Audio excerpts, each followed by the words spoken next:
നീ എന്താടാ വന്നിട്ട് മിണ്ടാതിരിക്കുന്നേ? ഞാൻ ഗൾഫിൽ പോകുന്നോണ്ടാണോ? അണ്ണൻ അവിടെ 2 വർഷം എങ്ങനെയാണ് തള്ളി നീക്കുന്നത്? എടാ 2 വർഷം എന്ന് പറഞ്ഞ 2 ആഴ്ച പോലെ അങ്ങ് പോടാ.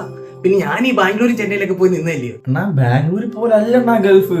അവിടുത്തെ ചൂടെന്ന് വെച്ചാൽ ഉടുക്കത്തെ ചൂടാ. തണുപ്പ് പിന്നെ പറയുകയോ ചെയ്യണ്ട.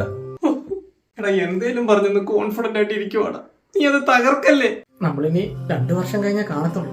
നിനക്ക് ഞാൻ ഇതുവരെ ഒന്നും തന്നിട്ടില്ലല്ലോടാ. എനിക്കൊന്നും വേണ്ടെണ്ണ. എന്റെ കൂട്ടുകാരൻ ഗിഫ്റ്റ് തന്നൊരു വാച്ച് ഉണ്ടാണ്, അത് നീ എടുത്തോ. എനിക്ക് ആ വാച്ച് വേണ്ട. അതെന്താടാ? എനിക്ക് വാച്ച് നോക്കി സമയം വേറെ അറിയത്തില്ല. ഓ സോറിടാ, ഞാനത് ഓർത്തില്ല. പിന്നെ ഞാൻ നിനക്ക് എന്താടാ തരണ്ടേ? അണ്ണന്റെ പാസ്പോർട്ട് ഞാൻ എടുത്തോട്ടെ. എടാ പിന്നെ ഞാൻ എങ്ങനെ പോടാ? അണ്ണന്റെ വിസ ഇല്ലയോ അണ്ണ? എന്റെ കയ്യിൽ തെറ്റുണ്ട്. നീ ഇടയ്ക്ക് പത്രമൊക്കെ വായിക്കണം കേട്ടോ. അണ്ണാ എന്താണ് ഇതെന്റെ അമ്മ ഉണ്ടാക്കിയ നാരങ്ങാച്ചാറ്.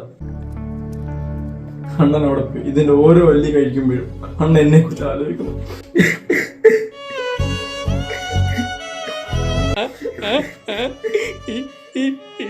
അണ്ണാ കുഞ്ഞി വീണെന്ന് തോന്നുന്നു. കുഞ്ഞി കിടന്ന് കരയുന്നു.